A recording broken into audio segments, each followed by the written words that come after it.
워런 버핏이 기업을 볼 때 기업을 볼 때 어떤 관점에서 보느냐? 워런 버핏의 투자관입니다. 이게 가장 중요합니다. 워런 버핏이 시장을 보는 투자관이 현재 시점에서 좀 관심을 가져볼 만한 그런 종목들이 어떤 종목들이 있는 것까지 한번 좀 짚어보도록 하겠습니다. 시장을 보고 투자를 하지는 않습니다. 워런 버핏 자체는. 왜 그래서 워런 버핏 자체는 2년, 5년, 10년 이상을 좀 보기 때문에 단기적 시장을 볼 필요가 없는 거죠. 워런 버핏은 기본적으로 기업 분석가입니다. 하기 어려운 시장 분석에 집중하기보다는 그보다 범위를 좁히면 확률이 높아진다는 거죠. 시장 분석을 틀리고 산업 분석을 틀린다 하더라도 기업 분석만 잘하면 수익을 낼 수가 있다는 거죠. 워런 버핏이 그럼 ROE를 얼마짜리 사느냐?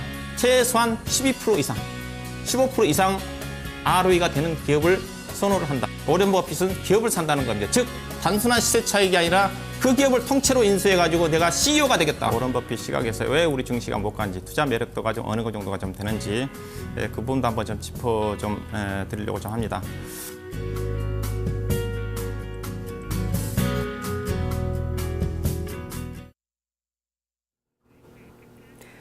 네, 하루하루 시세 등락에, 시장의 등락에 일희일비 하고 싶지 않다 하시는 분들은 가치주 투자에 주목해 보시죠. 저평가되어 있는 그 가치주를 찾아서 그 가치주가 제대로 된 평가를 받을 때까지 인내하는 그 기간만, 그 투자만 하신다면 충분히 수익을 거둘 수 있다는 논리인데요. 가치주 투자, 오늘 레전드에게 듣는다에서 알아봅니다. 박준현 운용력입니다. 안녕하세요. 네, 안녕하세요. 박준현입니다. 예, 이제 진짜 새해가 밝았어요, 운용력님. 네, 그렇습니다. 예, 그렇습니다. 예, 새해 복 많이 받으시고요. 예, 새해 복 많이 받으십시오. 고맙습니다. 네, 오늘 어떤 이야기 들어볼까요? 우리 앵커님이 조금 전에 이제 어떤 시세에 연연하지 말고 꾸준하게 안정적으로 투자하는 워런 버핏에 대해서 말씀드렸는데, 어떤 현재 시장이, 특히 지금 시장이 일주일 전하고 지금 시장도 그런 움직임이 전개되고 있는 것 같네요.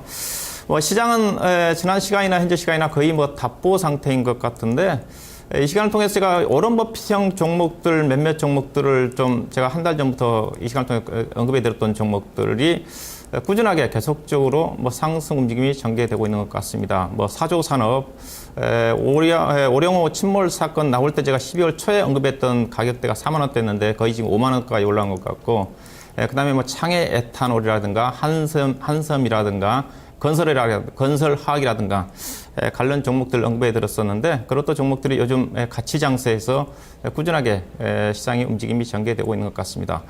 하여튼 제가 판단하기에 저도 워런 버핏 레전드를 연구를 하면서 공부를 하면서 느낀 부분 자체는, 워런 버핏의 투자 원칙은 정말 우리 개인 투자가들이 충분히 좀 접근해 볼 만한 그런 투자 원칙이 좀 되지 않겠는가, 투자 철학이 좀 되지 않겠는가, 덧붙여서 말씀 좀 드리고 싶고요. 자, 오늘은 지난 시간에 제가 우리 시장에 작년 이제 4분기 실적이 발표가 됐고, 작년 4분기 실적에 이어서 이제 올해 국내 기업들, 상장 기업들에 대한 올해 예상 실적이 좀 가이던스가 발표가 됐었죠. 그걸 근거로 해서 작년 실적과 올해 예상 실적을 근거로 한 국내 어떤 시장의 코스피 시장의 밸류에이션에 대한 위치와 그에 따른 밸류에이션을 기준으로 해서 올해 종합주가지수가 얼마만큼 상승 여력이 있는지를 점검해 드렸습니다.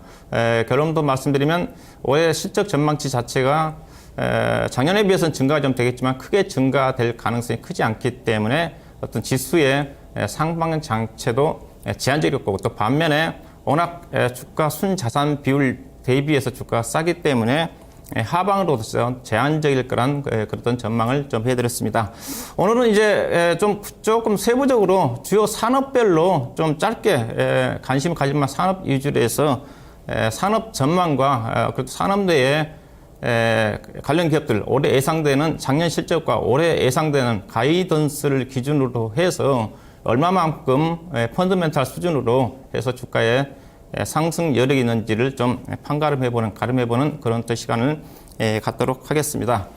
자, 산업은 상당히 좀 중요합니다. 시장 분석, 그 다음에 산업 분석, 그 다음에 종목 분석이 기본적인 우리가 가치 투자 종목 분석을 하는 기본 플러그라고 좀 봐야 될 것 같은데, 오른버핏은 뭐 시장 분석을 하진 않지만은 그래도 산업 분석을 하는 것 같습니다. 왜냐하면 오른버핏이 초기에 이제 버크셔 해서웨이라는 회사를 인수를 해서 처음 주식시장에 사업에 좀 뛰어들었었죠. 섬유산업부터 시작을 했었는데, 섬유산업 자체가 그 당시에는 사양산업이었습니다.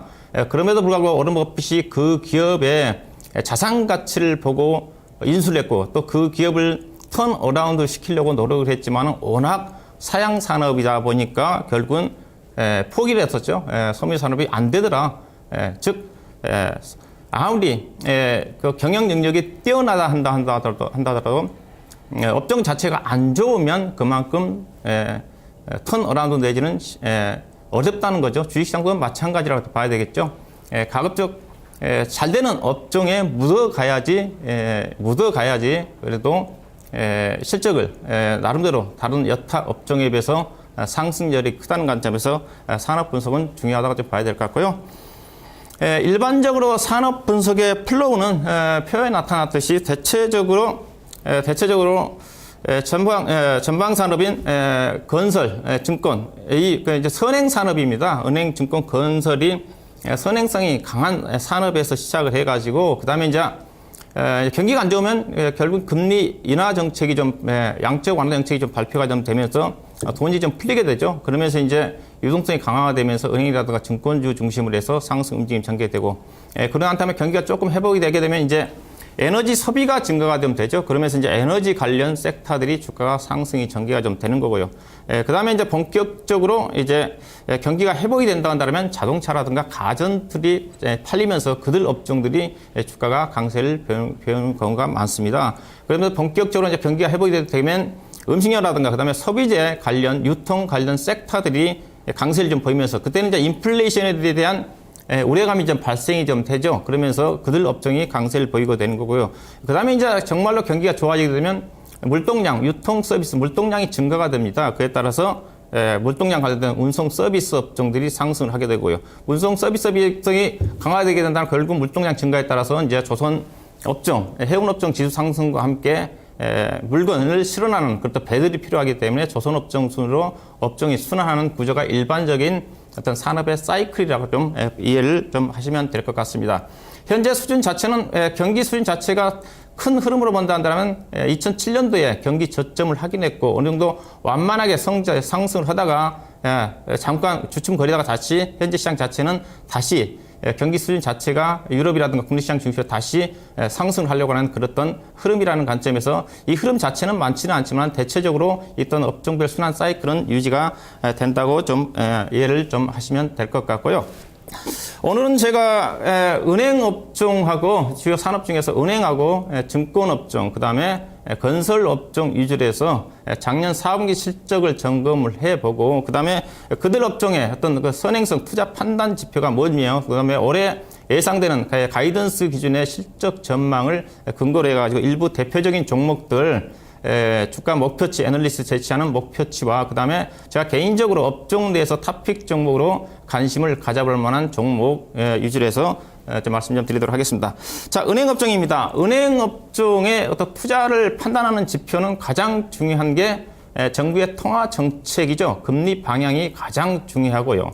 그 다음에 이제 실적과 관련해서 은행 업종의 어떤 잠재적인 이익 증가로 작용할 수 있는 대출 성장률, 그 다음에 수익성 지표인 예대 마진폭, 그 다음에 기업들이 얼마만큼 부실 채권을 가지고 있는가, 대손 비용, 그 다음에 투자로서 투자 판단 지표로서 가장 중요한 게 PER도 있고 PBR도 있지만은 오런 버핏이 가장 중요시하는 은행 업종 같은 경우에 자기 자본 이익률이 가장 투자를 판단하는 데서 중요한 지표라는 것을 염두에 두시면 될 것 같고요. 현재 어떤 정부의 통화 정책 방향은 아직도 오늘 금리가 동결이 나왔지만은 올해 상반기 내에 한 차례 금리 인하를 할 것으로 예상을 하고 있기 때문에 아직도 정부의 정책은 양적 완화를 통한 어떤 저금리 정책이 유지가 좀 되고 있다는 관점에서 결국은 금리 인하 국면 속에서는 은행 업종은 약세 내지는 부정적인 영향을 받는다고 좀 봐야 될 것 같고요. 반면에 대출 성장은 작년부터 가계대출 DTI라는 LTV 규제가 완화가 좀 되면서 대출이 빠르게 증가가 좀 되고 있습니다. 올해 1월달 같은 경우도 자료를 보니까 거의 8.8% 가까이 대출이 성장을 했는데요. 성장했다는 자체는 결국은 잠재적인 내항이었던 이자 수익으로 증가될 수 있다는 부분 자체는 긍정적이지만은 꼭 그럴던 부분으로 은행업종은 지금 작용하고 있지는 않은 것 같죠. 과거 같으면 대출 성장률 자체가 이익 증가이기 때문에 주가에 긍정적인 요인이지만은 최근에 대출 성장률 자체는 지나친 어떤 가계 부채 증가에 따른 향후에 잠재적인 우려감이 작용을 하고 있기 때문에 현재 대출 성장률 자체는 은행업종한테는 부정적인 영향으로 작용하고 있다고 봐야 될 것 같고요. 그 다음에 이제 예대 마진 폭입니다. 예대 마진 폭이 지금 큰 폭으로 좀 감소를 하고 있습니다. 최근에 은행업종의 주가 하락은 여기에 있다고 보시면 될 것 같습니다. 작년 하반기 이후에 두 차례 금리 인하로 인해 가지고 작년에 은행업종의 2014년도 기준에서 34bp가 평균이었는데 작년 12월 말 기준에서 22bp입니다. 즉 약 27% 정도까지 하락을 했고 올해 1월 달에 또 예대 마진폭이 16bp까지 하락을 했기 때문에 무려 작년 평균 대비해서 52bp 정도가 52% 정도가 예대 마진폭이 크게 하락했기 때문에 은행업종의 수익성은 여전히 안 좋다고 봐야 될 것 같고요. 다음에 대손 비용 자체는 최근에 연체율 자체는 급격히 감소를 하고 있기 때문에 추가적인 대손 비용 자체에 대한 우려감은 해소가 됐다는 측면을 좀 보시면 될 것 같고요. 자, 그에 따라서 은행업종에 대한 어떤 그 작년 실적과 올해 실적 전망을 좀 보도록 하겠습니다. 작년 4분기 은행업종의 실적은 일단은 작년도 2013년도 4분기에 비해서는 약 9.8% 정도가 감소를 했고요. 작년 3분기 대비해서 무려 53% 정도가 이익이 급감을 했다 좀 봐야 될 것 같습니다. 전체적으로 기준금리 하락에 따른 예대 마진폭, 조금 전에 예대 마진폭이 큰 폭으로 떨어졌다고 그랬어요. 그 영향을 받았다고 좀 봐야 될 것 같고요. 올해 실적은 가이던스 기준에서는 작년 대비해서 연간 기준에서 약 18.5% 정도 증가할 거란 전망인데 제가 판단하기엔 뭐 쉽지 않아 보입니다. 왜냐하면 예대 마진폭 자체가 지금도 지속적으로 좀 떨어지고 있는 쪽이고 올해 아직도 한 차례 정도 금리 인하가 예정돼 있다는 걸 감안한다 한다면 예대 마진폭 개선은 하반기 정도 가야지 개선되지 않겠는가 그렇게 좀 봐야 될 것 같고요. 그 다음에 시장 환경 자체도 상당히 안 좋습니다. 최근에 그 핀테크 관련해 가지고 인터넷 뱅킹 참여에 따른 경쟁이 심해질 것 같고, 그 다음에 3월 달에 주택담보대출 금리가 2%대까지 떨어지는 담보대출이 전개가 됩니다. 정부의 어떤 가계 부채 연착륙 방안에 따라 가지고 약 22조 원 정도에 해당되는 가계 고금리 대체를 정부 측에서 저금리로 전환시키는 그런 정책이 작용할 것으로 보고 있기 때문에 예대 마진폭이 개선될 가능성이 크지 않다는 거죠. 그런 어떤 관점에서 은행업종을 보셔야 될 것 같고요. 개인적으로 은행업종의 매수 타이밍은 언제냐? 정부의 금리 방향이 확인된 시점으로 보셔야 될 것 같습니다. 즉 금리 인하가 마무리가 되는 시점에서 은행업종은 상승 포인트로 작용하지 않겠는가. 그렇게 본다 한다면 상반기 때 은행업종은 모멘텀 자체가 좋지 않다고 좀 봐야 될 것 같고요. 은행업종들에 대한 주요 종목들에 대한 그 올해 작년 실적과 올해 예상 실적을 표로 좀 준비했는데 대체적으로 전망치는 평균 작년 대비해서 신한금융지주라든가 KB금융지주 기준에서 약 15% 정도 작년 대비해서 올해 증가할 거란 전망이고요. 눈에 띄는 거는 BS금융지주라든가 그다음에 JB금융지주가 이익 증가폭이 상당히 큽니다. 올해 이제 부산 경남레일이라든가 그다음에 강주은행 합병 효과가 반영이 된다고 봐야 될 것 같은데요. 자, 오른쪽에 보시면 되게 빨간 라인을 보게 된 투자 판단 지표입니다. 자, 은행업종에 조금 전에 가장 투자를 염두에 두는 투자 판단 지표가 자기자본율이었습니다. 은행업종 같은 경우는 돈장사입니다. 돈장사이기 때문에 얼마만큼 자본을 가지고 효율적으로 이익을 내는가가 가장 중요한 판단 지표, 즉 ROE라고 보시면 될 것 같습니다. 우리 은행업종이 주가가 못 간 이유 자체는 자기자본율이 평균 6%, 7%밖에 안 되죠. 어렵습니다. PBR 지표는 낮지만은 제가 여러분한테 자기자본익률이 개선되지 않으면 주가가 상승하기 어렵다고 그랬습니다. 그래서 최근에 2, 3년 동안 은행업종이 못 간 이유라고 봐야 될 것 같고요. 과거에 신한금융주주가 5만 원, 6만 원까지 할 때는 자기자본익률이 13%, 14%대였습니다. 미국의 워런 버핏이 가지고 있는 웰스파고 같은 경우 은행 자기자본익률이 평균 12%에서 14, 5% 정도 나오고 있다는 관점에서 국내 은행주들의 어떤 수익성 판단 지표는 여전히 부진하는 관점에서 최근의 주가의 지지부진한 국면은 여전히 은행업종의 실적 부진에서 찾을 수가 있다고 좀 봐야 될 것 같고요.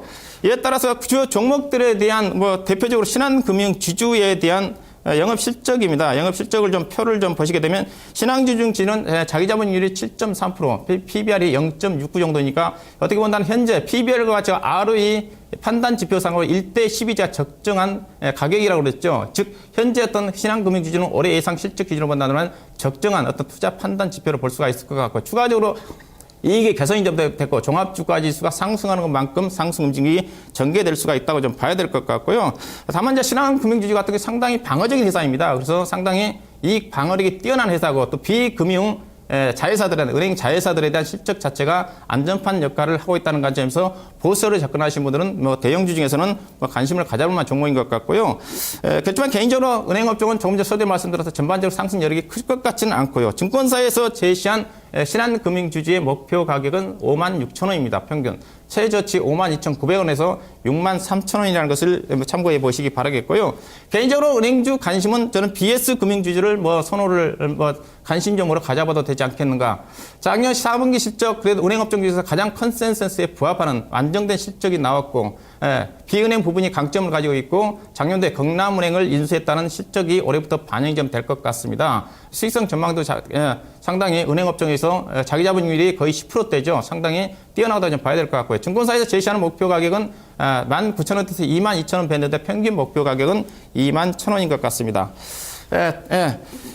다음은 이제 증권업종을 좀 보도록 하겠습니다. 증권업종 투자 판단 지표로서는 정부의 금융산업 정책이 가장 중요하게 작용을 한다고 좀 봐야 될 것 같고요. 그 다음에 저금리 상태에서 증권업종이 상당히 유리한 환경이기 때문에 금리 정책도 중요하고요. 그 다음에 거래대금 자체가 증권업종의 수익성과 관련된 부분 자체에서 중요한 판단 지표고, 그 다음에 내재가치 측면에서 조금 전 은행업종과 비슷하게 똑같이 투자 판단 지표로 자기자본율이 가장 중요하게 작용하고 있다고 봐야 될 것 같고요. 현재 어떤 금융산업 정책 자체는 은행이라든가 보험권 자체는 규제 강하지만 증권업종 자체는 규제 완화 정책이기 때문에 상대적으로 금융업종 중에서는 정부의 정책적인 어떤 유리한 환경에 있는 게 증권업종이라 좀 볼 수가 있을 것 같고요. 일단은 최근에 금리는 당분간 안정 국면이기 때문에 하향이기 때문에 그 부분은 유리하게 적용할 것 같고, 상반기까지는. 그 다음에 최근에 거래대금 자체가 약 1월달 평균 7조 3천억 정도까지 증가될 줄로 거래대금이 급증을 하고 있습니다. 작년 대비해서 거의 30, 40%까지 증가되고 있기 때문에 단기적으로 증권업종은 약간의 어떤 실적 모멘텀이 1분기 정도에 부각되지 않겠는가 좀 봐야 될 것 같고요. 실적은 작년 4분기 실적은 상당히 좀 안 좋았습니다. 3분기 특히 2013년 대비해서는 큰 폭으로 증가됐지만은 3분기 대비해서는 무려 거의 반토막 날 정도 실적이 급감을 했는데, 그 부분 자체는 3분기 때 대형사 중심으로 채권 이익이 급증을 했었는데 4분기 때는 금리 인하 폭이 제한적이면서 채권 평가액 자체가 제한적이었던 부분 자체가 부담으로 작용을 했던 것 같고요. 전체적으로 작년 실적 자체는 채권 평가, 대형사주고 채권 평가액 자체가 많이 이익으로 좀 작용을 했고, 올해 실적은 표를 보시다시피 전반적으로 실적 자체는 증권업종이 작년에 실적이 크게 좋아졌기 때문에 대형사 기준에서 시장 전망으로 본다는 작년 대비해서 올해 이익 증가가 거의 없습니다. 대부분 다 실적 전망이 작년 대비해서 하향을 하고 있죠. 즉 올해 실적, 작년의 실적을 고점을 찍었다는 겁니다. 즉 작년의 실적이 좋아졌던 부분 자체는 일부 채권 평가 이익과 그 다음에 2013년도에 인력 구조 조정 효과 자체가 반영된 그런 결과로 좀 보시면 될 것 같고요. 투자 판단 지표로 본다는 증권업체의 투자 매력도가 별로 없습니다. 대형사 기준에서 PER 기준에서 16배, 7배 되는 수준이고, 그 다음에 자기 자본율도 은행보다 더 낮죠. 4%, 5%대입니다. 그래서 증권업종은 여전히 자본에 대한 효율성 자체가 상당히 많이 떨어진다는 겁니다. 은행업종보다 더 여건 자체는 자본의 효율성은 좀 많이 떨어지죠. 그래서 증권업종이나 은행업종 같은 게 대표적으로 자기 자본율 자체가 개선되지 않으면 주가가 크게 상승하기 어렵다는 관점에서 상승 여력 자체는 크지 않겠지만, 다만 단기적으로 조금 전에 서두에 말씀드렸다시피 1월달 들어서 거래대금이 급증을 하고 있고, 금융업종 내에서 상대적으로 그래도 보험이라든가 은행업종 중에서는 증권업종이 유리한 그런 환경이 좀 되지 않겠는가 그런 말씀 좀 드리고 싶고요. 증권주 주요 종목에 대한 대우증권에 대한 실적 표입니다. 올해 실적 전망, 당기순이익 작년에 2천억대에서 1,900 정도로 가이던스에서 예상을 좀 하고 있는 거고요. 주가 수익비율이 17, 8배 정도 되는 수준, 그 다음에 자기자본율이 정기예금 수준에서 약간 올라선 어떤 제한적인 그런 여건이라는 것을 보셔야 될 것 같고요. 전체적으로 자본 효율성 자체가 많이 떨어진다는 측면이고, 그래서 전체적으로 증권회사에 대한 대우증권의 목표 가격은 현재 10,000원대 초반인데, 일부 증권사는 가장 낮게 잡은 데가 1,400원인 것 같고, 가장 높게 잡은 증권회사의 올해 목표 가격이 14,000원인 것 같습니다. 개인적으로 12,000원 정도, 증권사 평균 목표 가격인 12,500원 정도가 증권주에 대한 어떤 적정한 현재 시장에서 제시하고 있는 그런 어떤 가격대, 즉 여러분들이 기대했던 것만큼 상승 여력 자체가 높게 보고 있지 않다는 게 애널리스트에 대한 대체적인 시각이고, 저도 개인적으로 자본의 효율성을 감안한다 한다면 증권업종의 상승 여력 자체는 크지 않지 않겠는가, 그렇게 좀 말씀 좀 드리고 싶고요. 그 다음에 이제 관심을 가져볼 만한 종목입니다. 신영증권입니다. 신영증권은 이 시간 제가 가치 투자의 관점에서 워런 버핏이 유일하게 2003년도에 국내 시장에서 주식 투자할 때 증권 중에서 신영증권을 샀다고 그랬습니다. 산 이유 자체가 국내 대표적인 가치 투자 증권사고, 작년에 증권사 중에서 가장 신형 자산 운용 쪽에서 배당 펀드 중심으로서 대규모 자금이 유입된 부분들을 참고하셔야 될 것 같고요. 다른 증권주 같은 경우는 실적의 변동성이 상당히 큰데, 지속적으로 신영증권 같은 경우는 수익 자체가 증가가 좀 되고 있는 것 같습니다. 이 종목은 안정적으로 투자하시는 분들한테는 상당히 좀 매력적인 종목인 것 같습니다. 왜냐하면 최근 3년 동안 배당 수익률이 6%대고요. 작년도에 회사가 배당금을 2,000원 했는데 올해는 실적이 급증했기 때문에 2,500원 이상을 배당을 할 것 같습니다. 지금 52,000원 되기 때문에 배당 수익률이 5%대고, 자기 자본율이 8.5면 다른 여타 증권주들은 배당을 안 하거든요. 즉 자기 자본율로 따지면 13%에 해당된다는 관점에서 회사는 꾸준하게 실적이 좀 증가된 배당과 함께 안정적으로 저금리 상태에서 안정적으로 수익을 목표로 하신 분들은 관심을 가져볼 만한 그런 종목이 되지 않겠는가. 가이던스 목표 가격은 없는데 일단은 목표 주가는 7만 원 정도가 좀 가능하지 않겠는가. 자, 그렇게 좀 말씀 좀 드리고요. 자, 오늘 증권업종까지 좀 말씀 좀 드리고, 시간 관계상 건설업종과 여타 다른 업종은 다음 시간에 제시해 드리도록 하겠습니다. 자, 마지막 한마디 하고 정리를 좀 하도록 하겠습니다. 자, 워런 버핏이 이런 얘기를 했습니다. 경영 실적은 노를 얼마나 잘 젓느냐 보다는 어떤 배에 타느냐에 따라 좌우된다. 이거는 즉 산업 분석의 중요성을 강조한다고 봐야 될 것 같습니다. 소두에 얘기했다시피 안 되는 업종에서 열심히 해봐야 별로 소득이 없다는 거죠. 잘 되는 업종에 올라타야지 함께 동반 수익을 낼 수 있는 그런 의미라는 관점에서 산업 분석의 중요성을 강조하는 그런 내용인 것 같습니다. 자, 설 명절 잘 보내시고 다음 주 다시 찾아뵙도록 하겠습니다. 고맙습니다. 네, 레전드에게 듣는다였습니다.